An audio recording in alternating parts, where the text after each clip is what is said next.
Hello दोस्तों, स्वागत है आप सभी का हमारे YouTube channel short hand hospital में। Please subscribe my channel and press the bell icon. Be ready for dictation 5 seconds। Start. उपाध्यक्ष महोदय, रूस में भारत के जो मानचित्र प्रकाशित हुए हैं उनमें भारत के कुछ हिस्से को सही तरीके से नहीं दिखाया गया है।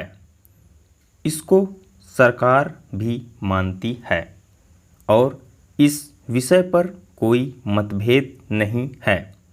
प्रश्न यह है कि अगर किसी देश ने हमारे देश का गलत मानचित्र प्रकाशित किया है तो एक सरकार के रूप में भारत सरकार का जो कर्तव्य है उसने उसको निभाया है या नहीं, और अगर निभाया है तो किस प्रकार से निभाया है।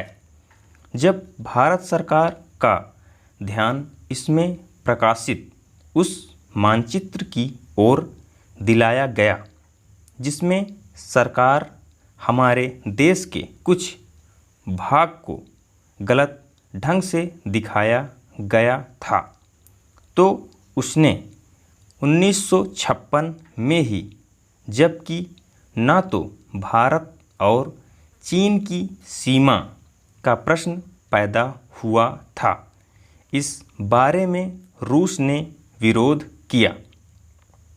इसके बाद भारत सरकार ने लगातार 4 बार रूस सरकार से लिखित रूप से विरोध किया कि हमारे मानचित्र को ठीक से नहीं दिखाया गया है।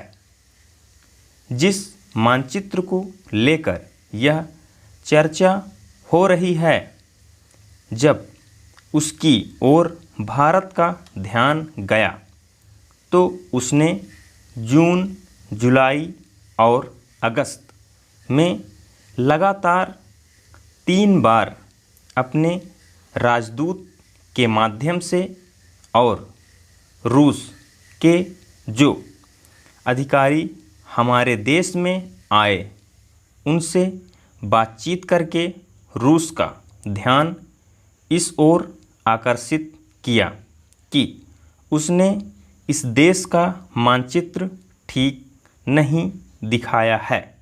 पैरा। प्रश्न यह है कि जिस मानचित्र के बारे में हम चर्चा कर रहे हैं उसके बारे में हमें चिंता होनी चाहिए या नहीं। मैं समझता हूँ कि अगर दुनिया का कोई भी देश हमारा मानचित्र सही ढंग से नहीं दिखाता है तो स्वाभाविक रूप से देश को उसके बारे में चिंता करनी चाहिए। हम अपने कर्तव्य से नहीं चूक सकते हैं, लेकिन जहाँ तक इस चर्चा का संबंध है, मैं माननीय सदस्य की प्रशंसा करता अगर वह उन समस्त देशों का जिक्र करते और निंदा करते जिन्होंने हमारे मानचित्र को गलत ढंग से दिखाया है। उदाहरण के लिए पाकिस्तान को शिकायत है उसके मानचित्र को केवल रूस, इराक और मिस्र ने ही नहीं बल्कि अमेरिका ने भी गलत दिखाया है। जिस कश्मीर को हम भारत माता का ताज और मुकुट कहते आए हैं, जिसे हम कहते हैं कि वह इस धरती पर हमारा स्वर्ग है, उस इलाके को बिल्कुल उनकी दया और कृपा पर छोड़ दिया गया है। यह बात उत्साहवर्धक नहीं है।